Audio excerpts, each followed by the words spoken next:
Bulletin की शुरुआत करेंगे। पुरानी संसद में सोमवार को संसद की कार्रवाई का आखिरी दिन है। मंगलवार यानी 19 सितंबर से संसद की कार्रवाई नई पार्लियामेंट बिल्डिंग में होगी। पीएम मोदी ने पुराने भवन में 50 मिनट की आखिरी स्पीच दी। पीएम ने इस दौरान पूर्व प्रधानमंत्रियों को याद करते हुए कहा कि ये वो सदन है जहां पंडित नेहरू का स्ट्रोक ऑफ मिडनाइट की गूंज हम सबको प्रेरित करती है। इंदिरा गांधी के नेतृत्व में बांग्लादेश के मुक्ति संग्राम का आंदोलन भी इसी सदन ने देखा था। उन्होंने कहा, सदन में कैश फॉर वोट और 370 को भी हटते देखा है। One nation one tax, GST, one rank one pension, गरीबों के लिए 10% आरक्षण भी इसी सदन ने दिया है। केंद्र सरकार ने 18 से 22 सितंबर तक संसद का विशेष सत्र बुलाया है। स्पेशल सत्र में 5 बैठकें होंगी। इस दौरान 4 बिल पेश किए जाएंगे। उधर विपक्षी पार्टियों ने सरकार से सवाल जवाब करने के लिए 9 मुद्दों की लिस्ट तैयार की है। विपक्षी गठबंधन इंडिया से 24 पार्टियां इस सेशन में हिस्सा लेंगी।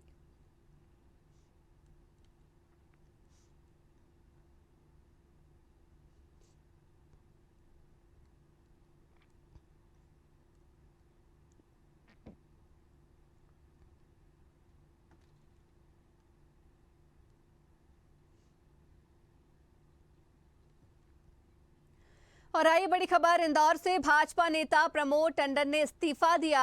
भाजपा की प्राथमिक सदस्यता से इस्तीफा दिया। भाजपा नेता प्रमोद टंडन ने बीजेपी छोड़ी। राव विधानसभा में भी बीजेपी को बड़ा झटका लगा। बीजेपी नेता दिनेश मल्हार ने पार्टी से इस्तीफा दिया। दिनेश मल्हार ने थामा कांग्रेस का दामन।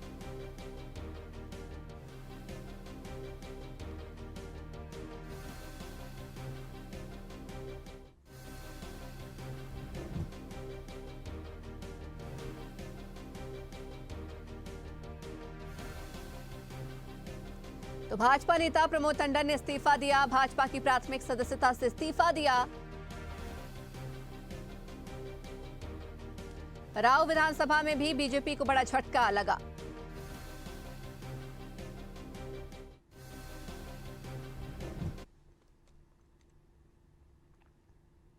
और रुक करेंगे अगली खबर की ओर। मध्य प्रदेश में कांग्रेस कल यानी मंगलवार से जन आक्रोश यात्रा निकालने वाली है, लेकिन इससे पहले ही यात्रा के थीम सॉन्ग को लेकर विवाद खड़ा हो गया। बीजेपी ने कांग्रेस के चलो चलो सॉन्ग के संग चलो चलो सॉन्ग को लेकर आरोप लगाया है कि कांग्रेस ने पाकिस्तान की इमरान खान की पार्टी पाकिस्तान तहरीक इंसाफ पीटीआई का थीम सॉन्ग चुराया है। पलटवार में कांग्रेस ने भी राजस्थान भाजपा की थीम सॉन्ग को शेयर किया। कहा कि इसमें भी चलो चलो का इस्तेमाल किया गया है। वहीं इस विवाद को लेकर कांग्रेस मीडिया प्रमुख के मिश्रा ने कहा कि कांग्रेस के प्रचार अभियान के मात्र एक गीत से भाजपाई बौखला गए हैं। वे बात उस पाकिस्तान की कर रहे हैं जिसके मुखिया अपने शपथ समारोह में पाक पीएम को आमंत्रित करते हैं, बिन बुलाए बिरयानी खाने जाते हैं, जिन्ना की मजार पर फूल पेश करते हैं, पाक के नाम का दुरुपयोग कर चुनावी लाभ के लिए हमारे सैनिकों की शहीदी करवाते हैं। बता दें कि मध्य प्रदेश कांग्रेस ने 2 दिन पहले ही जन आक्रोश यात्रा का थीम सॉन्ग लॉन्च किया है। 16 सितंबर के दिन जन आक्रोश यात्रा की पत्रकार वार्ता में रणदीप सुरजेवाला, कमलनाथ, नेता प्रतिपक्ष गोविंद सिंह और अन्य कांग्रेसी नेताओं की उपस्थिति में यह थीम सॉन्ग चलो चलो कांग्रेस के साथ चलो लॉन्च किया गया था।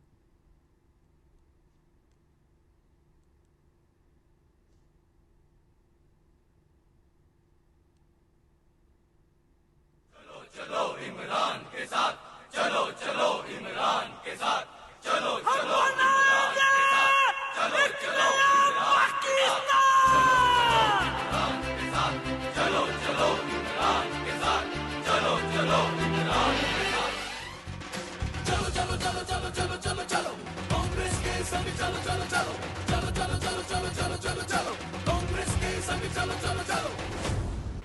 गृह मंत्री माननीय नरोत्तम मिश्रा जी, आज उन्होंने एक अजूबा आरोप उस कांग्रेस पार्टी पर लगाया है कि हमने अपने थीम सॉन्ग को पाकिस्तान से चुराया है।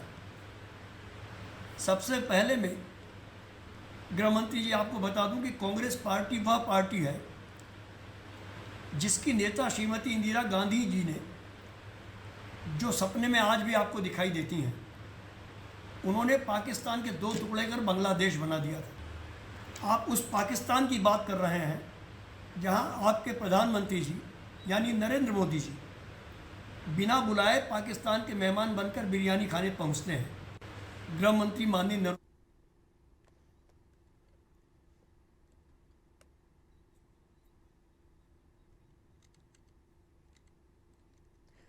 मध्य प्रदेश के गृह मंत्री डॉक्टर नरोत्तम मिश्रा ने कांग्रेस पर निशाना साधा और कहा कि दिग्विजय सिंह को आड़े हाथों लिया। मंत्री मिश्रा ने कहा कि दिग्विजय सिंह को पाकिस्तान से इतना प्रेम है कि यात्रा का थीम सॉन्ग चलो चलो भी उन्होंने पाकिस्तान से लिया। चलो चलो में पहले 28 विधायक चले गए, फिर सरकार चली गई, फिर कांग्रेस की साख चली गई और अब जनता प्रदेश से कांग्रेस को चला कर देगी। दलितों की हितैषी बनने वाली कांग्रेस की यात्रा में एक भी दलित चेहरा नहीं है।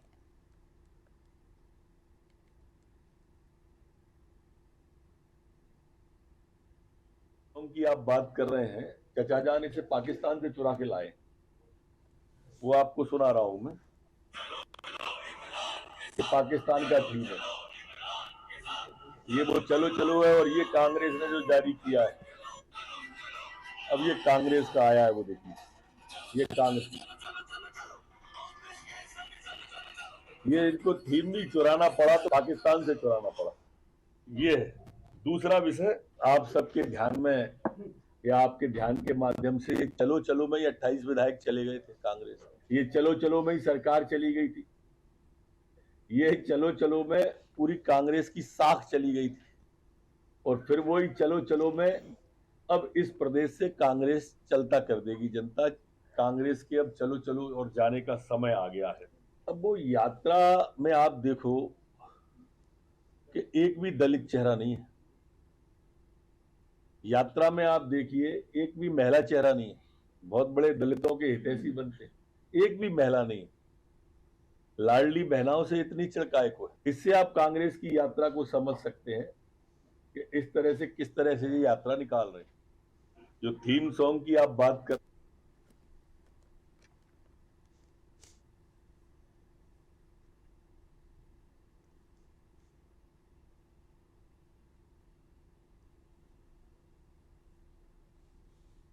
कांग्रेस के थीम सॉन्ग को लेकर चिकित्सा शिक्षा मंत्री विश्वास सारंग ने निशाना साधा और कहा कि कांग्रेस पर पाकिस्तान परस्ती का रंग चढ़ा हुआ है। आतंकियों और टुकड़े टुकड़े गैंग को संरक्षण देना कांग्रेस के नेताओं की आदत है। दिग्विजय पाकिस्तानी पत्रकारों के साथ भारत विरोधी बातें करते हैं और अंतर्राष्ट्रीय स्तर पर राहुल गांधी भारत का अपमान करते हैं। मध्य प्रदेश की जनता इसको बर्दाश्त नहीं करेगी। कांग्रेसियों को चुनाव में इसका परिणाम भुगतना पड़ेगा। बात करती है, कांग्रेस पर पाकिस्तान का रंग चढ़ा है। जिसके मन में जो विचार होते हैं वही स्वर में परिलक्षित होते हैं और यह कोई नई बात नहीं है। आतंकवादियों को संरक्षण देना कांग्रेस के नेताओं की आदत है। टुकड़े टुकड़े गैंग को संरक्षण देना ये कांग्रेस की फितरत है। राहुल गांधी भारत जोड़ो यात्रा करते हैं तो कन्हैया उनके साथ कदम ताल करते हैं, जो कि नारा लगाते हैं कि अफजल तेरी मौत पर हम शर्मिंदा हुए हैं। तो ऐसे लोगों से आप और अपेक्षा क्या कर सकते हो। दिग्विजय सिंह पाकिस्तान के पत्रकारों के साथ हिंदुस्तान के खिलाफ बात करते हैं। चिदम्बरम और मणिशंकर अय्यर पाकिस्तान में जाते हैं और हिंदुस्तान का सम्मान गिराते हैं। अंतर्राष्ट्रीय स्तर पर राहुल गांधी जाकर भारत का अपमान करते हैं। तो जो पाकिस्तान परस्ती की जो उनकी मानसिकता है वही उनके थीम सॉन्ग में देखने को मिल रही है। और ये मध्य प्रदेश की जनता है, ये देश की जनता इसको बर्दाश्त नहीं करेगी। पाकिस्तान परस्ती की बात करने वाले कांग्रेसियों को इस चुनाव में इसका परिणाम। बन्नावर विधानसभा क्षेत्र में खंडवा से प्रारंभ हुई जन आशीर्वाद यात्रा ने प्रवेश किया है। बारिश में भी यात्रा के दौरान आयोजित जनसभा को सुनने के लिए बड़ी संख्या में लोग शामिल हुए। जनसभा की शुरुआत भारत माता को पुष्प अर्पित कर और कन्या पूजन कर की गई। जनसभा को उच्च शिक्षा मंत्री मोहन यादव, कैबिनेट मंत्री राजवर्धन सिंह दत्तीगांव और मनोज सोमानी ने संबोधित किया। उच्च शिक्षा मंत्री ने कहा कि 500 साल के संघर्ष के बाद भाजपा की सरकार ने प्रधानमंत्री मोदी जी के नेतृत्व में अयोध्या में भगवान राम का भव्य मंदिर बन रहा है। वहीं जनसभा को संबोधित कर प्रदेश सरकार में कैबिनेट मंत्री व क्षेत्रीय विधायक राजवर्धन सिंह दत्तीगांव ने कहा कि आप सभी के आशीर्वाद से भाजपा की सरकार गरीब कल्याण का कार्य कर रही है। उन्होंने कहा कि बन्नावर बस स्टैंड का नाम सरदार वल्लभ भाई पटेल किया जाएगा।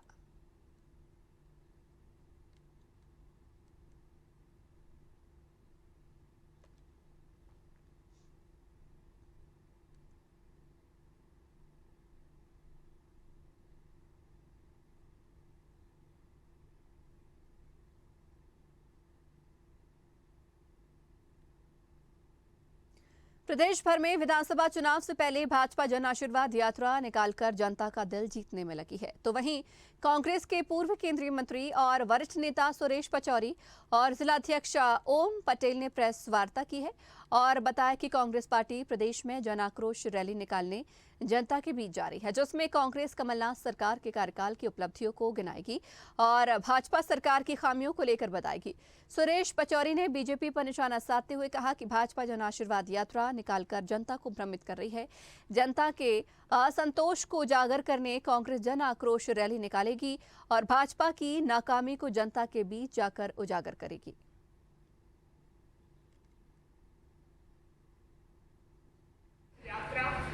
की जरूरत क्यों पड़ी और इस यात्रा में क्या करें। पूरा जो असंतोष हर वर्ग में है, उस असंतोष जो है वो अब आक्रोश में परिवर्तित हो गए, इसलिए हमने इस यात्रा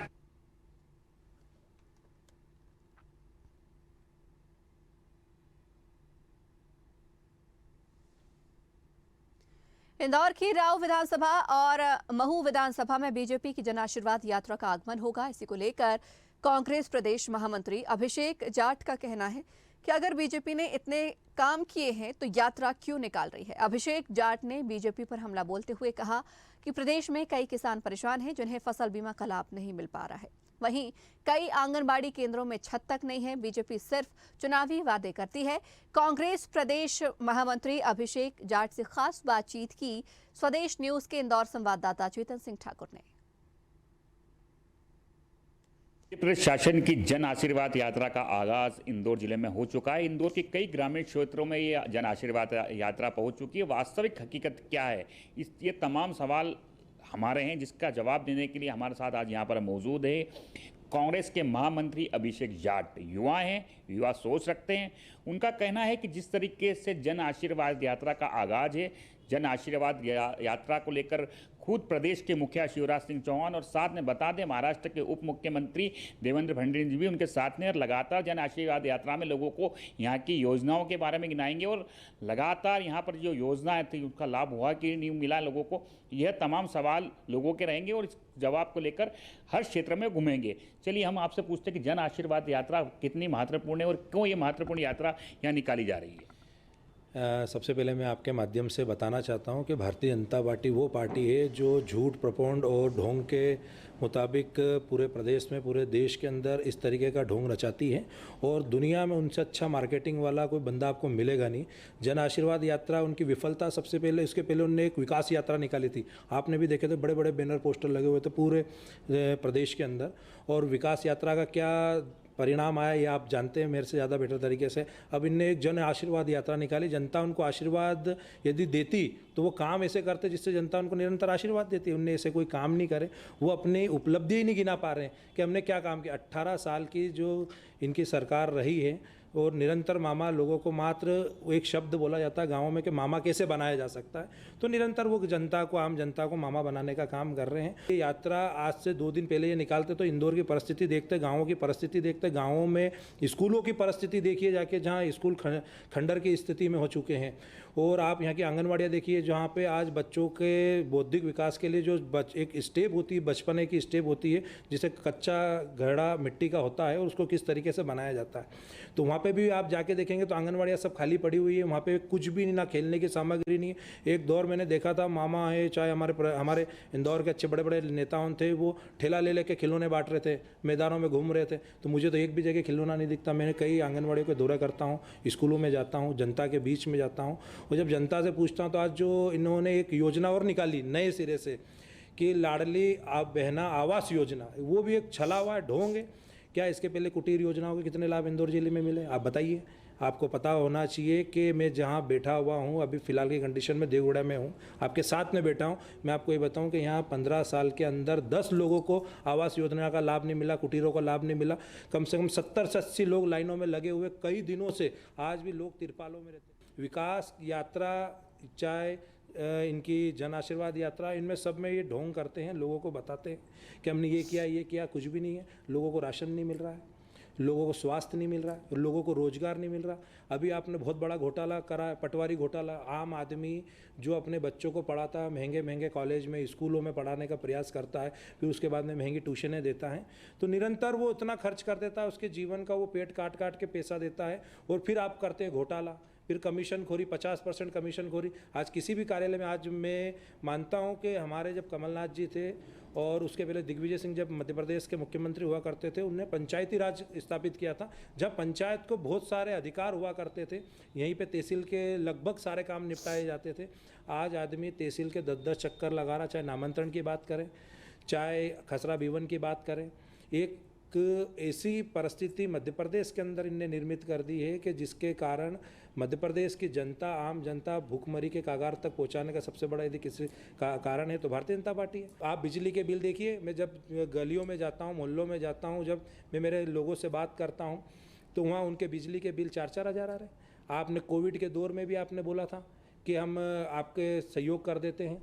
आप ये जो 450 रुपये की जो आपकी योजना भी, जो गैस टंकी की, आप कोरोना के दौर में माता बहनों को फायदा दिलाते हैं इसका। आपने उस दौर में साल है, सिर्फ चुनावी साल है, इसलिए ये योजनाएं लागू हुई है। 2 साल पहले भी हो सकती थी ये योजनाएं लागू। ये मात्र चुनावी प्रोपेगेंडा है, चुनाव के समय तक है, चुनाव के बाद में सब बंद होने वाला है। ये वो लोगों ने जो 1000 रुपये आपकी जेब से निकालते और 100 रुपये का शगुन दे जाते हैं कि हमने आपको 100 रुपये तो दिए, और फिर वापस से ये 4.5 साल बाद फिर ये दबा के कमाएंगे। आज कुछ बांट रहे हैं थोड़ा थोड़ा सा, फिर दबा के कमाने की पद्धति है इनकी। इनके पास में ऐसा कोई फंडामेंटल नहीं है जिससे ये राज्य आगे जा सके। केंद्र में और राज्य में डबल इंजन की सरकार होने के बाद में 8,364 योजना होने के बाद में एक अंतिम आदमी को 13 योजनाओं का लाभ नहीं मिल रहा। इससे बड़ा झूठ कहाँ पर मिलेगा आपको? यही तो भारतीय जनता पार्टी का सत्य है कि वो झूठ बोल के, मार्केटिंग करके और अपने आप को स्थापित कर रही है पूरे प्रदेश में, पूरे देश के अंदर। ये थे हमारे साथ कांग्रेस महामंत्री अभिषेक जाटव का कहना है कि जो तमाम योजनाएं हैं, अगर योजनाएं वास्तव में धरातल पर होती तो जन आशीर्वाद यात्रा निकालने का क्या तथ्य है। अब देखने वाली बात होगी कि आगामी जो चुनावी साल है, चुनावी समय, जनता किसे पसंद करती है। वीडियो जर्नलिस्ट अभिषेक के साथ चेतन सिंह, स्वदेश के लिए, इंदौर से।